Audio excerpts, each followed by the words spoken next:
What up, guys? Your boy Quake back with a brand new episode of the Diverse Mentality Podcast, number 329. And as always, like I've said, probably the last 4 or 5 podcasts ago, always some major news happens right after I get done recording the podcast. And what I didn't realize is that Lloyd Banks' Halloween Havoc 5 mixtape was dropping that night that I was recording the podcast. I don't know why I got the dates mixed up on Halloween, exactly when it was. And he dropped that night. I was supposed to go live for the Lloyd Banks mixtape, listen to it live and, just have fun with you guys on there. But I messed up on the dates and it slipped past me. I was going to go live like the day of release, but I don't know. It just doesn't hit the same because people have already listened to it. And it's like, I like it better when we all listen to it at once. I think it's more entertaining. And yeah, so then I just missed it. Normally, I don't miss Lloyd Banks releases. I'm going live, and some artists I'll go live automatically for just because they're my favorite and they're ones that I always want to look out and listen to. So Banks is usually somebody that I go, on YouTube live for. But hey, it is what it is. I messed up. That's a big mistake on my half. But it is what it is, The crazy news is that Young Thug is officially free. The YSL Rico trial has basically been completed for the most part. And his lawyer, Brian Steele, deserves whatever hundreds of millions of dollars, or I don't know how much he's getting paid. He deserves it because what he's done is essentially beat a Rico trial, which is damn near impossible, and gotten Young Thug out serving no time besides the time of when he was locked up for this trial, for this whole Rico thing, which is about, I think, 2 years or 3 years. That's it. Other than that, the guy's free. He has no more time to serve. He is on probation, but let's go over everything. So let's go over first the defendants, and then we'll talk about the rest. So Young Thug's long-running and controversial Rico trial has seen 2 more YSL co-defendants accept plea deals from prosecutors. 28 people were initially arrested in May 2022 as part of the federal indictment against YSL, but with the latest plea agreements, there are only 3 defendants left standing, including Young Thug. Radius Ryan, also known as Lil Rod, and Marcravius Huey, who goes by Qua, were the latest take plea deals on Wednesday, October 30th, according to Fox 5 Atlanta. Ryan, who is already serving time for murder, pleaded guilty to 1 count of violating Racketeer Influence and Corrupt Organizations Act, which carries a sentence of 10 years, but that will be commuted to time served as he continues to appeal his murder conviction. Huey's plea deal sees him sentenced to 25 years in prison, but he will only serve 9 of those after originally facing the prospect of 3 life sentences. In a bizarre moment after the plea deals were announced, a lawyer representing a separate YSL defendant made a slat sign while talking to the media as a show of solidarity with those still on trial, which is hilarious. But after they took their plea deals, Young Thug basically took his plea deal, I guess. Young Thug is set to be released from prison as he is sentenced to time served after accepting a plea in his long-running YSL Rico case. On Thursday, October 31st, the Atlanta rapper appeared in front of Judge Paige Whitaker and pleaded guilty to all counts aside from the charge of racketeering and the charge of being a gang leader. To those, he pleaded no lo contendere. That's literally Spanish. I don't know why they put that there. Which means he neither admits nor denies a charge. I guess that's actually a thing. In a live stream clip shared to X, less than 2 hours after the plea deal, Judge Whitaker is heard breaking down Thug's sentencing, which officially totals 40 years. So let's actually play this for you guys. Backloaded. So essentially, the total sentence is 40 years to serve the first 5 years in prison, but commuted to the time that you have already served, followed by 15 years on probation, followed then by the backloaded 20 years, which can be served in custody and will be served in custody if you are not successful on your probation. If you are successful in completing your 15 years probation, that will be commuted to time served. You are to remain on reporting status for the first half of your probation, active reporting. So essentially, if he fails his 15 years of probation, he's going right back and he's serving 20 years automatically. So for the next 15 years, he basically has to damn near be perfect. It's great that he's free, but it's very hard on probation, especially with what he does. He needs to be very, very careful. And after the first year will be easy, right? The first year he's out. It'd be like, you know what? I'm not going to violate this.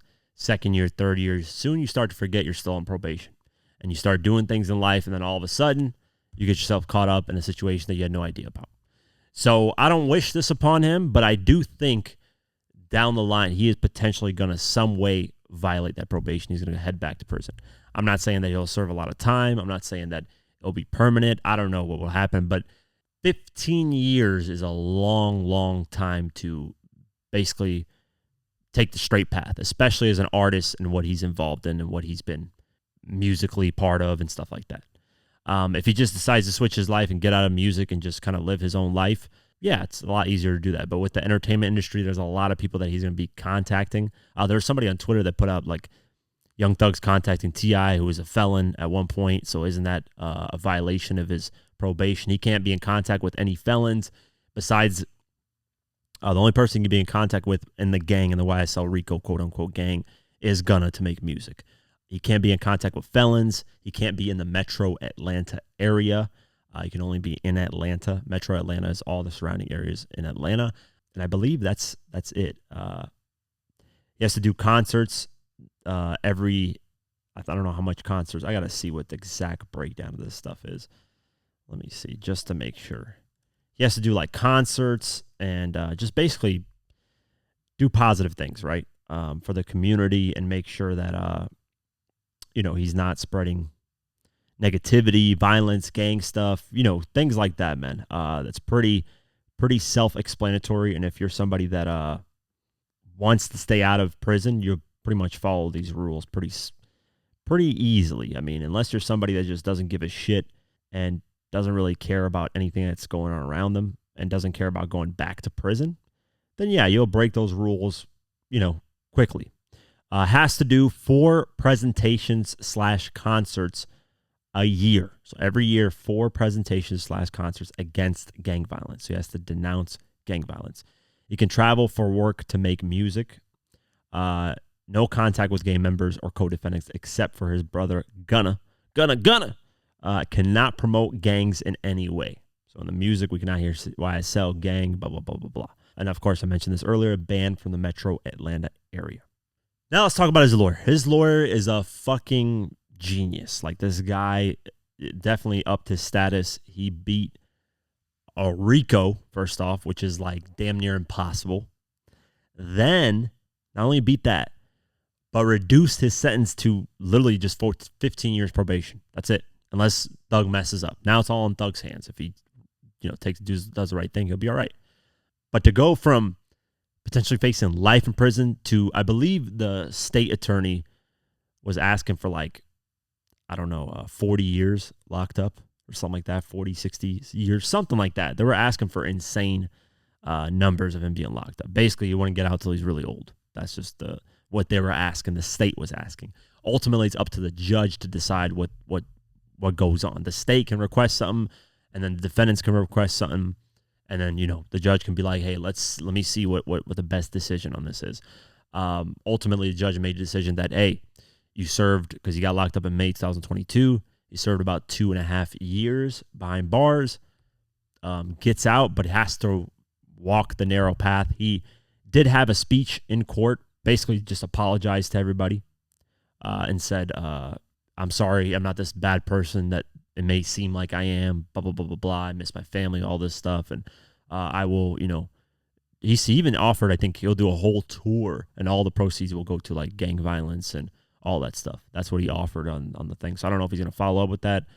But it'll be interesting to see like what he does career-wise, man. I think he should definitely, because he has that ability to go to the superstar type of, not that he's not a superstar right now. I think he's a huge artist, but he has that ability because he is different in fashion, different in style. He has that ability to really, really skyrocket to pop star status if you really wanted to go that route. I think he's stuck to a lot of hip hop and kind of maneuvered sometimes to different styles, but he has an ability to really, influence culture and change things up. When he was wearing dresses, people were questioning him, but it was provocative. It was something that was like getting people, riled up and questioning, who he is and what he does and blah, blah, blah. And the fact that he can work with Gunna, I know people are saying Gunna's a snitch. Seems like Thug doesn't see it that way. So I don't know. I remember I put the song up. I was bumping "Fuck You Mean." I put it up on Instagram stories, and somebody's like, "Why are you bumping a snitch?" I'm like, one, I don't give a fuck that he's a snitch. It has nothing to do with me. I could give two fucks if an artist is a snitch or not. I'm not gang involved. I have nothing to do with gangs. I don't give a fuck. I am not gang. I do not gang bang. Period. Like 50 said in Get the Strap. But I don't care if you're a snitch or not. I still listen to 6ix9ine. I could give two fucks if you're a snitch or not. That has nothing to do with me, right? If I like the music, I like the music. Snitching is not where I draw the boundaries of, I think personally, in my opinion, people should snitch more. What's wrong with that?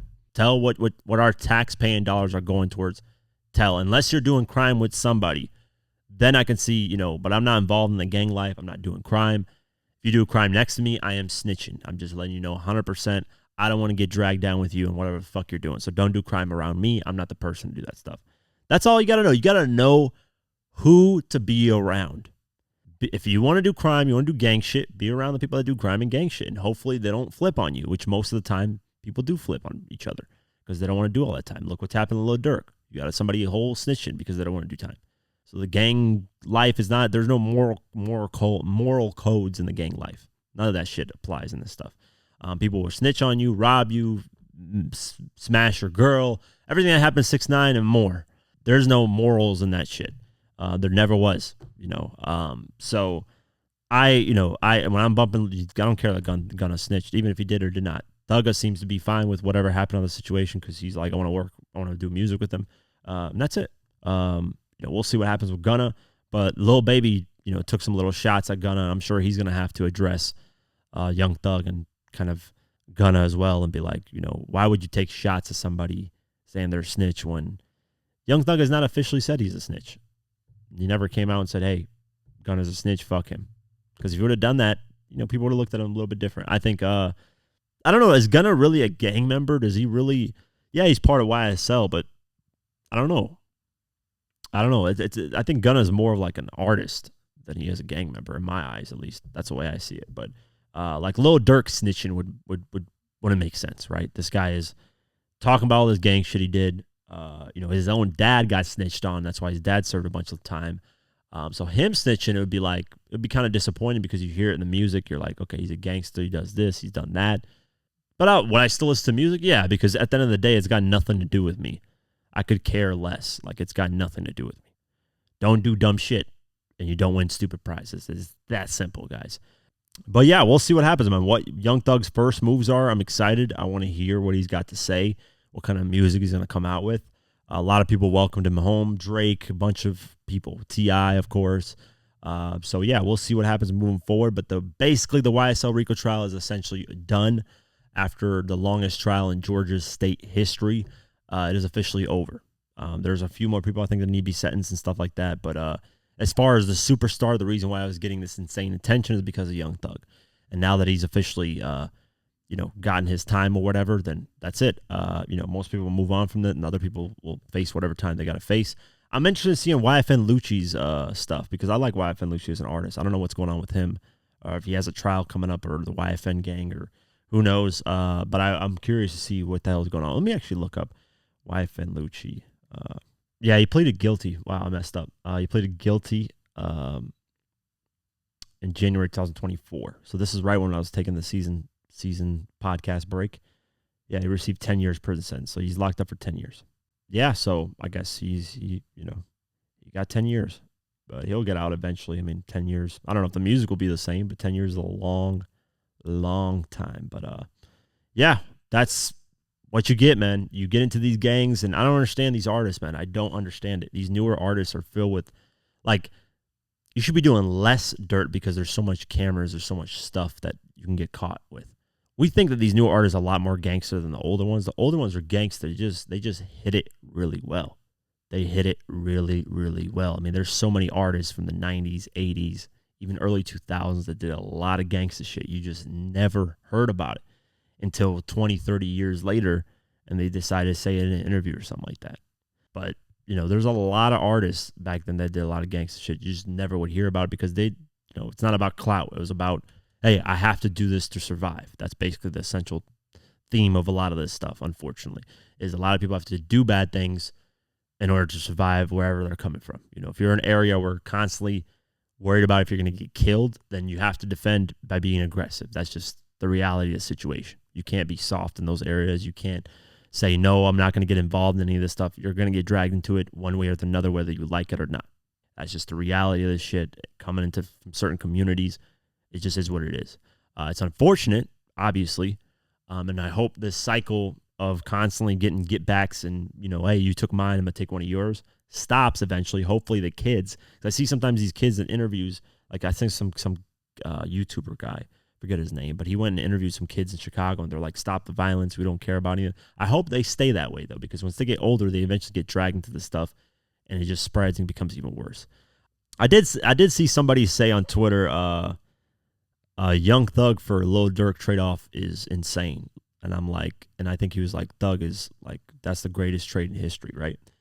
I'm not trying to put the two against each other, right? Both of them, you know, if they didn't do anything wrong, they should be freed, period. But Lil Durk's music is way better than Young Thug's. That's just the reality of the situation. I love Young Thug's music, but Lil Durk is way better by a long shot and has had a longevity.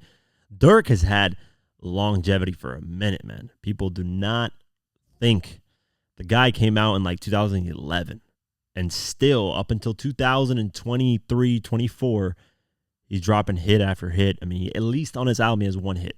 Now, he did kind of fall off in between. I want to say around when he's facing those label issues, probably 2016, 2017, 2018, around there, like people weren't really listening to him that much. I think he kind of had this like, he also had this path of doing like more lovey-dovey songs and it just wasn't really working like that. And then he got back into more of like street music and it started working a little bit more. But he's had longevity, man. The wild thing is like Chief Keef. Everybody thought Chief Keef was the stupid one. Everybody thought Chief Keef was the guy who couldn't even talk. He was just a moron, right? Everybody clowned him for everything. Turns out he's the smartest one. Hey, got up out of the streets, said, fuck Chicago. I'm not going back there. Went all the way to Los Angeles, became a graphic designer, producer, still makes music, and he seems like a totally different person. In interviews, he actually talks. He's like, man, you couldn't get me to talk back then. I was just too much into the street life. And what's crazy is Los Angeles is like one of the worst places to become a better person, right? Because, you know, there's so much shit going on over there, from gang activity to just bad Hollywood influence of drugs and all kinds of crazy shit, right? So for him to go over there just proves how bad Chicago is. To leave Chicago and go to Los Angeles and become a better person, that's just like, that's an insane thing. You know, like you would think you would go to some random ass place like Minnesota or some, I don't know, just some random place and get better. But, you know, hey, it's worked for him. God bless him. He's lost a lot of people in his life as well. I'm glad he got out of it and never got dragged back into it, even with 6ix9ine trying to drag him back into the stuff. 6ix9ine taunted him and did all these things. Never entertained it. Didn't care. Smart. You know, now he's growing up. He's the same age as me, so he's not like he's a lot older than me or anything. He's 29 right now. And he's got kids, living a great life, man. You know, obviously still has a lot of pain from all the loss he's had, but now he's probably getting, you know, a lot more joy out of life. And he's the smartest one, man. Never got back involved into the street stuff. I thought Durk was the smartest one. I really did, because when you would see him in interviews, he seemed early on, obviously, if you compare Chief Keef and Lil Durk early on, Chief Keef was barely talking in interviews. Lil Durk was talking, media trained. He was very professional. But now you really look on it, and it's like the guy that you thought wasn't professional, the guy, which Chief Keef wasn't professional, right? He never showed up for the Hey Being Sober music video. You got Wiz Khalifa and 50 Waiting on You. Never showed up for that. Just didn't really take early on his career that serious. Dropped great music, obviously. Finally Rich is like one of my favorite fucking albums. But he then gradually got to the point where he took my life more serious and became more mature. Lil Durk started out that way. But then he got too deep into the street stuff. And he kept surrounding himself with street people. And kept going back to Chicago. And kept bringing people from Chicago with him. Which I get it, right? You want to help the people you grew up with. But there needs to be a line drawn that, hey, I'm making millions of dollars legally. I want to continue making millions of dollars legally. Don't do any of this gang shit. I'm bringing you guys with me on tour. I'm helping you guys with all this stuff because I want you guys to have a better life. But because he was tied with a lot of street stuff, you got street guys going after street guys, gangs getting involved, FBG, OTF, all this stuff. And it just got worse. And seems like Dirk just kept digging himself a deeper hole into the street stuff. But we'll see, man. He might end up beating this case just like Young Thug did, and he might be out and nothing ever happens. I don't know. But I do know that he, it's crazy of a switch that you see from Chief Keef to Lil Durk. Huge, insane switch. I mean, these guys, I would have never guessed. If you would have told me in 2012 who would have been the one, which, to my credit at least, Lil Durk did become a bigger artist, I think, than Chief Keef, obviously. Way bigger hits, more consistent, was out there a lot more. But ultimately, it's his downfall because of how much street stuff he's getting involved in. Chief Keef, though, came out with a bang, no pun intended. Came out really huge. Hate Being Sober. You got Love Sosa. You got I Don't Like. You got all kinds of records. Macaroni Time, one of my favorites. Lots of songs, right? Just hit after hit like it's nothing. Did they chart really high? No. But they performed well. Platinum, double platinum, triple platinum, whatever. Dirk got more of the commercial success. He ended up having a lot more commercial success because he was out there more. So I guess in that aspect, you can say Dirk had a little bit more success. But just overall, Chief Keef, I think, is in a better position in life because he's not so out there anymore in the mainstream light. And he's not really getting involved in people's business. And, if somebody killed somebody else, did this, I don't think he doesn't give a fuck anymore, man. He's let it go. He's moved on.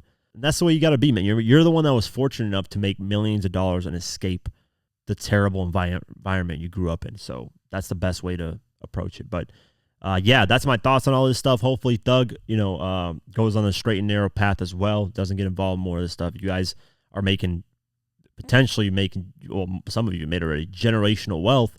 And it's like, why would you ruin that? Not a lot of people get a chance at that. So, we'll see what happens moving forward. Young Dolph's convicted killer is seeking a new trial. This is no surprise. Usually, there's always a dispute after, sentencing is made. So let's go over the article. Young Dolph's killer, Justin Johnson, a.k.a. Straight Drop the Rapper, is seeking a new trial because of a dispute over evidence that was used to convict him. Last month, Johnson was found guilty of conspiracy to commit first-degree murder, and a convicted first-degree murder, repeated again on this article, and convicted felon in possession of a firearm. According to Memphis outlet Commercial Appeal, he has now filed a motion requesting a new trial, arguing that the evidence presented in the case did not meet the requirements for conviction. Johnson claims that the jury should have not been shown the photographs of Dolph's dead body during the trial, and that court erred by not allowing him to sit with his legal counseling during the trial. He has thus far been sentenced to life in prison for murder conviction and awaits further sentencing for other charges. Johnson originally pled not guilty and addressed his conviction on social media shortly after it was handed down by the judge. These guys taking criminal responsibility. I'm taking street responsibility regardless. I'm forever the biggest. They can throw away the keys before I ever eat the cheese. Blood drop emojis, he wrote. What a clown, bro. They can throw away the keys before I ever eat the cheese. You're a fucking clown. Young Dolph's fiance at the time of the month, time of his death, Maya Jade, also reacted to Johnson's sentencing on Instagram, writing, "Today's verdict brings relief and restores my confidence in the justice system." What a clown. They can throw away the keys. I never eat the cheese. You're a loser, bro. Look at you. Now you're stuck in life in prison for nothing. You're a fucking dumbass. I hope you hear this. I hope they play this in those prison TVs. You're a dummy. You're stupid. You're a crash dummy. You're stupid. Stupid. Continuing on, Young Dolph's fiance slammed the killer for seeking a new trial. Yeah, that's what she should be doing, because fuck this guy. Young Dolph's fiance has hit out at the late rapper's killer for seeking a new trial. Maya Jade took to Instagram on Thursday, October 31st, through her Black Men Deserve to Grow Old streetwear brand to react to Justin Johnson's motion for a new trial. Along a screenshot of that news headline, Jay wrote, "It's infuriating to see the person who took our loved one's life now seeking a new trial over insufficient evidence. Their arrogance feels like a cruel joke to me and my loved ones." She added, "We won't let this deter us. We will keep fighting for justice and honor the memory of Adolph." Shout out to Dolph. Rest in peace to him. Fuck this guy, Justin Johnson. Hope you rot in prison. I hope you get booty raped by a bunch of people. I hope they stick TV remotes in you know what, and they just have their way with you because you're a clown. You're a loser. I hope Diddy goes in there and has fun with you. That I'll give Diddy props. I'll give him a round of applause to Diddy if he actually somehow makes it there and has his way with you. then I'll be like, yo, I got to get some props to Diddy after that. You know, I'll be like, all right, you know what? Hey, at least he's getting some work done in there. Even though it's pleasuring him, at least he's doing it to the people that deserve it, right? Yeah, all jokes aside, fuck this guy and Diddy if he actually did that shit. Speaking of Diddy, let's get into it. Grand jury interviews a new potential witness who claims to have Kim Porter's diary. Here we go. Diddy's federal racketeering and sex trafficking case has taken yet another turn as the grand jury has interviewed a man who claims to have physical evidence that could impact the case. On Thursday, October 31st, TMZ spoke with Courtney Burgess and his attorney, Ariel Mitchell, outside of the federal courthouse in New York City just minutes after Burgess testified in a closed session. According to Mitchell, Burgess was originally subpoenaed by the Department of Homeland Security. Sources told the outlet that the subpoena from the federal prosecutors asked Burgess to turn over all records, including the thumb drives, hard drives, electronic storage devices, or devices containing videos and or other files depicting Diddy. Burgess, who has reportedly done several interviews about his knowledge of Diddy's more unsavory past, claims to be in possession of video footage from the disgraced Bad Boy Mogul's so-called freak-offs, as well as unedited version of Diddy's ex, Kim Porter's diary. Following the initial hearing on Thursday, Burgess and Mitchell told a TMZ photographer that they were en route to another hearing where a decision would be made as to what physical evidence he would need to turn over to the grand jury. Wow. They are definitely getting at him. I think they interviewed a person at the grand jury that actually saw video footage evidence. Let me see. Diddy court witness says he saw 8 sex tapes with at least 2 celebrity minors. So this is, in the grand jury, there's 12 people in the jury, right? And they present, hey, is this, if you were on trial as jurors in this trial, right, Diddy against blah, blah, blah, is this sufficient evidence to put this guy away for life or whatever sentencing they're seeking? They'll say yes, no. If they say yes, that's when they can definitely move forward with everything. If they say no, then they'll gather more evidence. But this person said that, they were there. The prosecutors presented evidence, and he says he saw 8 sex tapes with at least 2 celebrity minors. I don't know who that could be. Could be Justin Bieber. A lot of people are throwing that out there because the video footage over there is kind of weird when Justin Bieber started to blow up. Or it could just be female. I don't know. I have no idea. But definitely we're going to get some crazy, once this trial actually starts, and if this is actually true, people have a lot of evidence and stuff, we're going to get all kinds of, I'm going to be on the clock 24/7 when this starts, because it's just going to be insane information. I don't know what to expect. I really don't. And it's probably going to take the craziest turns that we're never going to figure out. I don't know. Yeah, it's just going to be crazy. Continuing on, Diddy's rape accuser has to reveal their identity or drop the lawsuit, the judge rules. So let's go over this. A Diddy rape accuser has been forced to publicly reveal their identity, or else their lawsuit against the Bad Boy Records founder will be dropped. According to legal documents obtained by TMZ, an anonymous woman who claims Puffy sexually assaulted her 20 years ago has been told by a New York judge that she must reveal her real name if her lawsuit is to proceed. Interesting. Judge Mary Kay Viscoli ruled that the anonymous woman who filed her suit under the name of Jane Doe has failed to prove why she needs to remain anonymous. The woman has until November 13th to refile the lawsuit under her real identity, or it will be tossed. Diddy is accused in the lawsuit of sexually assaulting a 19-year-old woman in 2004 after he invited her to a photo shoot near her college campus in New York. The woman claims that under the threat of violence, the mogul forced her to undress and then sexually assaulted her. Diddy, as with all other claims of sexual lawsuit, has denied it.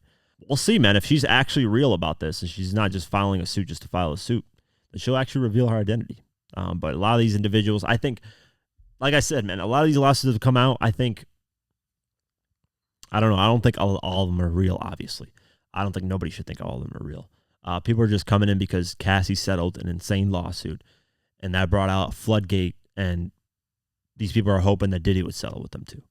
Which there is a possibility. Diddy could just be like, hey, you know what? I want all these things to go away, all these lawsuits. I'm going to settle with everybody, and I'm just going to give away all my money. The guy's got at least 400 to 500 to 600 million in assets and just money, liquid or in assets. And if I was under this stuff and I wanted all this to go away, and I did some of this stuff, right? But I don't want this stuff to come out, I would just give them all the money and say, hey, we'll settle all these lawsuits. This person gets $1 million. This person gets $1 million. This person gets 500,000. This person gets 4 million. This person, and just get it out the way. That way I'm not embarrassed in front of the world. I'm just saying what I would do if I was in this situation. And let's just say out of 100 lawsuits, 2 of the lawsuits I actually did this stuff. And if it's really bad stuff, to save my ass, I would just pay all of them and just get out of the way. Because it would save me from at least those 2 lawsuits that are really bad, which I think Cassie is real. I think whatever she said, probably 80 to 90% of it is true. And then I think, what was the other lawsuit? It wasn't the Lil Rod one. Lil Rod one was pretty detailed as well. I wouldn't be surprised at that one. But there was another one I forget. That was somebody close to Diddy as well. Because there's so many fucking lawsuits. I forget. But Cassie's the main one, right? In order for the Cassie, because why did Diddy settle that Cassie lawsuit immediately? Because he didn't want that shit going public. But it did, and he did it too late. Had he settled that, maybe this would have never happened. Had he just gave her 30, 40 million, probably would have never happened. We never would have had all these lawsuits coming out. But the fact that he settled it within 24 hours caused this whole mayhem.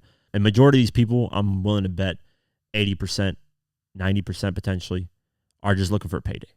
Nothing happened to them.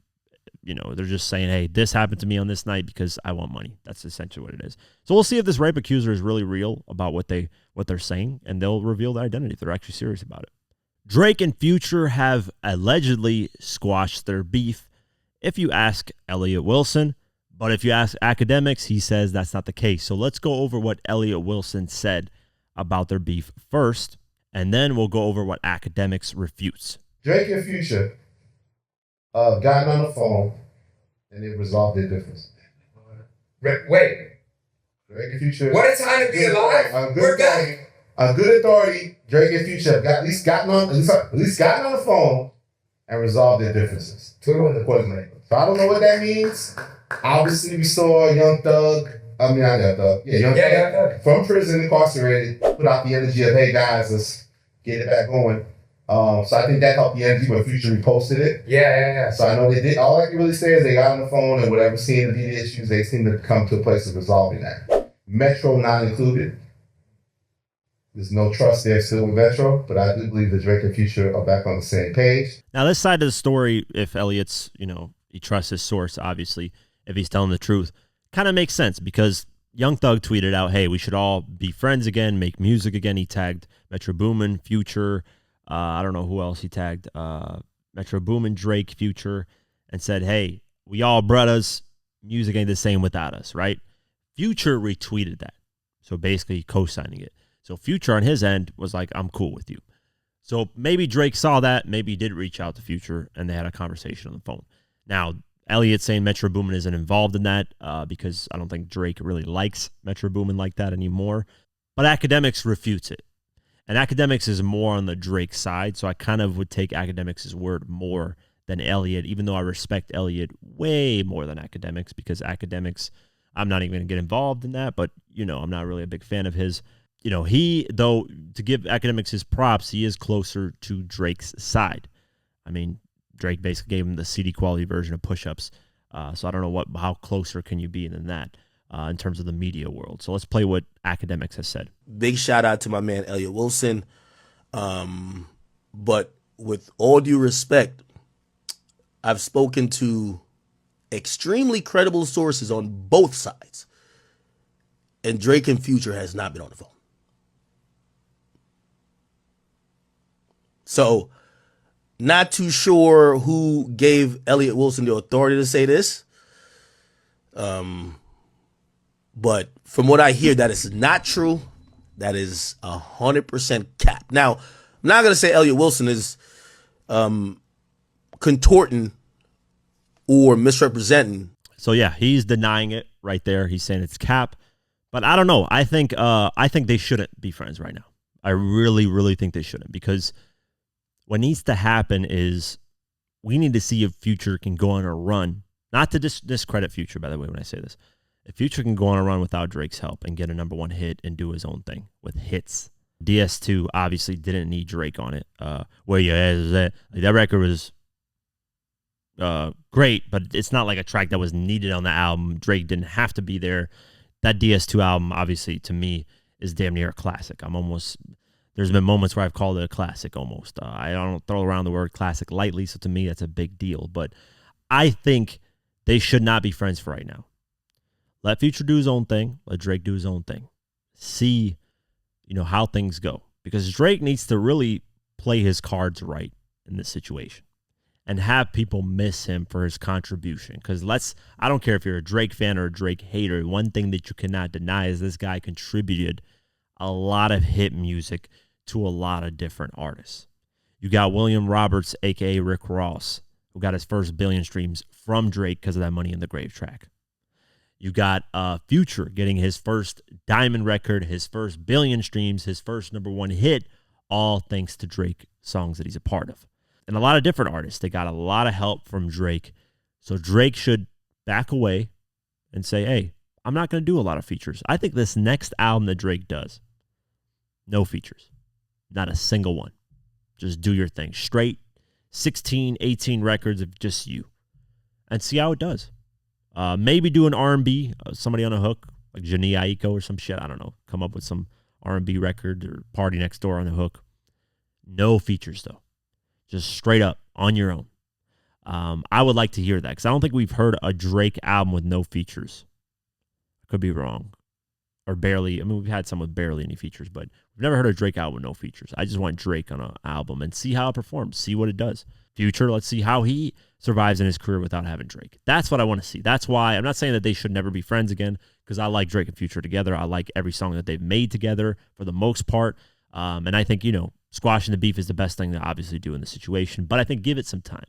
I'd much rather give it 2-3 years than just automatically squash the beef and everybody's friends and buddies again.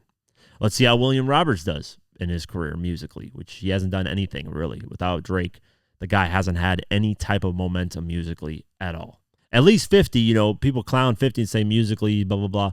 At least 50, he had hit records here and there, just randomly releasing I'm the Man, going double platinum. 50 at least is successful in the TV world, dominating over there, making hundreds of millions of dollars. At least he's getting paid concerts, $15 million to do 6 shows in Las Vegas, 100 and something million off his tour. Like at least 50 has that type of momentum and that type of presence. What has William done really musically? And it's been years since he's actually done anything without Drake getting involved. Nothing special. A lot of the music he dropped has dropped and just disappeared after that. But like I said, just give it time. I'm fine with them squashing the beef. That's great news if it's true. If it's not, I wouldn't mind waiting another 2 years and seeing how things play out with a lot of these artists that don't have Drake's helping hand, right? The only person that can really say he hasn't had Drake's helping hand, actually, no, never mind. I was going to say Kendrick Lamar, or at least Kendrick Lamar for 10 years, last 10, 12 years of his career, besides in the early 2011, 2012. After that, really, since 2013 on, Kendrick's kind of been his own man. Hasn't had Drake or anybody that really from the mainstream that's helped him like insane. He's kind of done his own thing and had his own hits. But yeah, we'll see what happens moving forward, man. We'll see who's telling the truth. I mean, I'm sure Elliott has a great source, and I'm sure Akademiks has a great source as well. So we'll see what happens. Snoop Dogg and Dr. Dre's Missionary album Tracklist has officially leaked. It leaked a little bit early. They did release the first single off the album, which is the song featuring Janae Aiko, which is called Gorgeous. And my review of the record, it's fire. It's amazing. Dre's production sounds crystal clear. Snoop Dogg's voice sounds the best it's ever sounded in probably 20 years. It sounds amazing, man. And it sounds like Snoop Dogg is re-energized. He sounds very good on the track.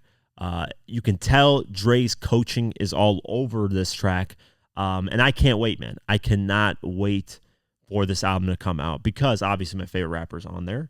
But the track list looks interesting. So first track is Foreplay featuring BJ Chicago Kid. BJ Chicago Kid is a great singer. Love him. Great feature. Number 2 is Shangri-La. I don't know how to pronounce that. Probably fucked that up. No features. Just Snoop Dogg and Dr. Dre producing. Number 3 is Out the Blue featuring Dr. Dre and Elliott. I have no idea who Elliott is, but can't wait to check that out. Number 4, Hard Knocks. No features. Number 5, Gorgeous, which is the lead single featuring Jenny Aiko. Number 6, Last Dance with Mary Jane featuring Tom Petty and Jelly Roll. Interesting features.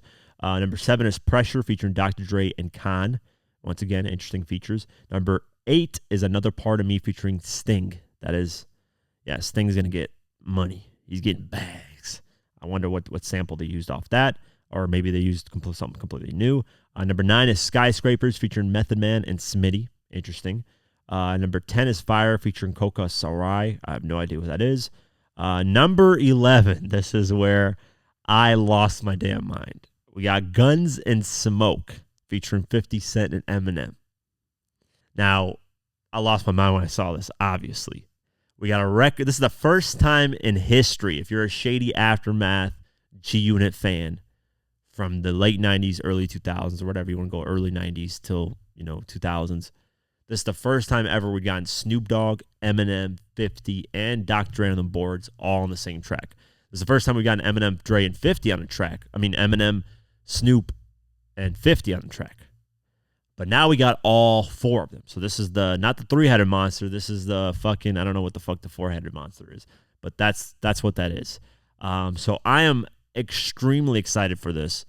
The producer that helped Dr. Dre on this track is saying it's one of the best pieces of audio that he's ever been a part of.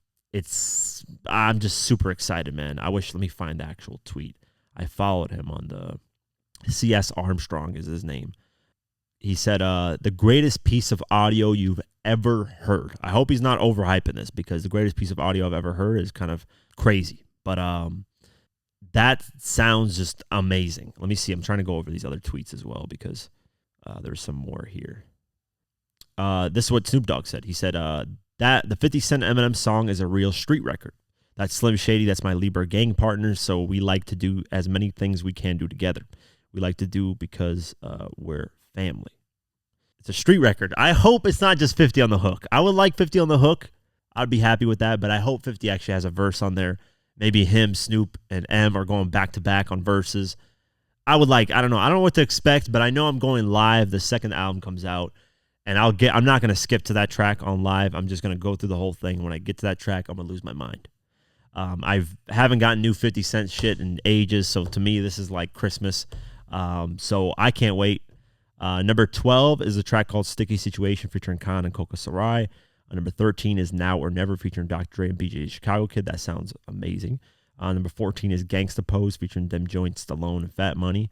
Number 15 is The Negotiator. So 15 tracks, great amount of tracks, man. Not too long, not too short. Perfection. I like that. So 15 tracks. I can't wait. It comes out December 13th. I believe is the date. Yeah, December 13th via Death Row, Aftermath, and Interscope. Insane that this is coming out of Death Row Records. That is another thing. Full circle, man. I'm excited, though. I cannot wait, man. I can't wait till December 13th comes already. It's going to take a fat minute, or it'll be pretty quick, honestly. This year has been almost over already. Yeah. Speaking of new music, let's get into it. Lil Uzi Vert dropped Eternal Intake, 2, the album. Future and Travis Scott dropped South of France remix. The Weeknd and Anita dropped Sao Paul. Snoop Dogg, Dr. Dre, and Jay Nico dropped Gorgeous, which I mentioned. Lil Peep dropped Latitude. Rest in peace to him. MF Doom. Rest in peace to him. Dropped Bomb to Spit. Davidito dropped Awake featuring YG Marley. Freddie Grips dropped You Only Die Once. Album. West Side Gun dropped 11 plus Still Praying. Album. Tyga dropped Spooky. And Baby Tron dropped Nightmare on Yo Street. Album sales, Tyler the Creator's been making a lot of noise. His album debuted at number 1. I got the hiccups right now. Debuted at number 1 with Crow Micro P. I don't know how to pronounce this album. I haven't listened to it. I've heard a lot of great things. Anthony, shout out to you. You're on the Discord. You tag me in it. I see it. I need to be more active on the Discord, guys. I really apologize. I'm on Discord. I'm on different chats, but I'm not that active sometimes. It's frustrating. I need to be more active on there. We need to get more members on there. Join Patreon. $3 a month. You can join the Discord as well. Let's get a community growing. So yeah, Tyler the Creator is number 1, debuted at number 1 with 296,000 sold the first week. I saw a tweet that said that Tyler the Creator is officially bigger than J. Cole. I disagree. I don't give a fuck how much records Tyler the Creator sells. J. Cole is a whole different level. Tyler the Creator needs a diamond single, needs a lot of different stuff, which I don't think he has. Let me actually go over his thing. But that argument, and then I think, what was it? Joe Budden's podcast talked about their opinion was just horrible, man. They said something like, oh, Tyler the Creator is what J. Cole was supposed to be. Like, what the fuck are you guys talking about, man? I can't wait till the Fall Off drops the album because he's going to shut a lot of you guys up. I think people got a twisted perception of J. Cole because he backed out of the battle with Kendrick. So people are like, oh, he's not that. And people have a twisted kind of, even 50 clowned him in the Hot 97 interview a little bit. I disagree, man. I don't care what 50 says. I don't care what anybody else says. Yeah, do the bars not hit like they're supposed to when the battle happened? I get why you backed out of the Kendrick Lamar one. I think if it was anybody else, he would have gone in and completely destroyed. But the problem with that battle was that Kendrick, the main issue was Drake.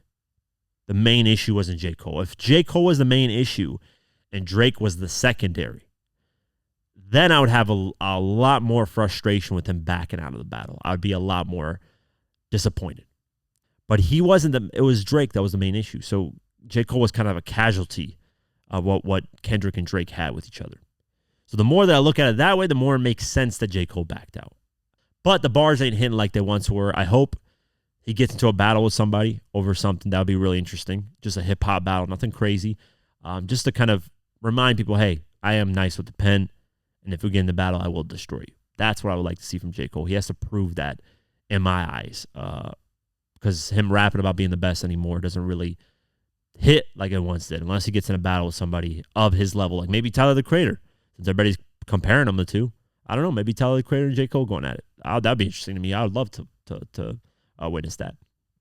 But yeah, that's my kind of take on it. He's not Tyler, the Creator, no disrespect, and I'm not the biggest fan of Tyler, the Creator. I think he has his own.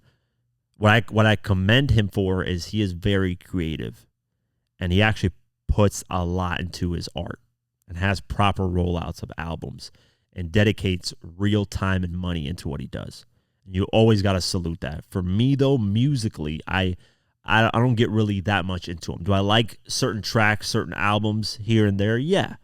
I actually enjoyed Goblin really a lot when it came out initially, but I don't know. It's been on and off with me with him. It's moments where I really like him. There's moments where I'm just like, I'm not really a fan of this.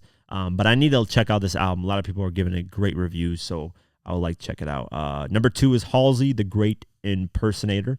Debuted at number 2 with 92,000. Number 3 is Sabrina Carpenter, Short and Sweet, with 75,000. Number 4 debut is Kelsey Ballerini, Patterns, with 54,000 sold. Number 5 is Eminem, The Death of Slim Shady. This jumped up back on the charts because of vinyls. Vinyls came out and it boosted the sales again with 53,000 sold. So it went from number 42 last week to number 5 this week. Number 6, Rod Wave, Last Lap with 51,000. Number 7, Gracie Abrams, The Secret of Us with 49,000. Number 8, Billie Eilish, Hit Me Hard and Soft with 47,000. Number 9, Morgan Wallen, One Thing at a Time with 47,000. Number 10, Glorilla Glorious with 46,000. Going down, Megan Thee Stallion debuted at number 13 with Megan with 43,000. Going down the list, SZA SOS, number 21 with 31,000. Future Mixtape Pluto, number 28 with 23,000. The Weeknd, The Highlights, back on the charts at number 31 with 21,000. Interesting. Why did Green Day American Idiot get back on the charts? That album came out like ages ago. Am I wrong here or am I right here? I don't know what the hell's going on. This went back up. It's probably a vinyl release, number 38 with 19,000. I like Green Day. Tyler, the Creator, Igor, so of course his old albums are coming back on the charts. Michael Jackson's Thriller, back on the charts at number 42 with 18,000. Eminem, Curtain Call, number 44 with 18,000. Travis Scott, Utopia, number 43 with 18,000. Future, Metro Boomin, We Don't Trust You, number 47 with 17,000. And that's it for album sales. And that's it for today's episode of the Diverse Mentality Podcast. As always, appreciate you guys for supporting Spotify, Deezer, Pocket Cast, Apple Podcasts, wherever you get your podcasts. We're on there. YouTube, as always. Have an amazing night, day, whenever you listen to this, and peace.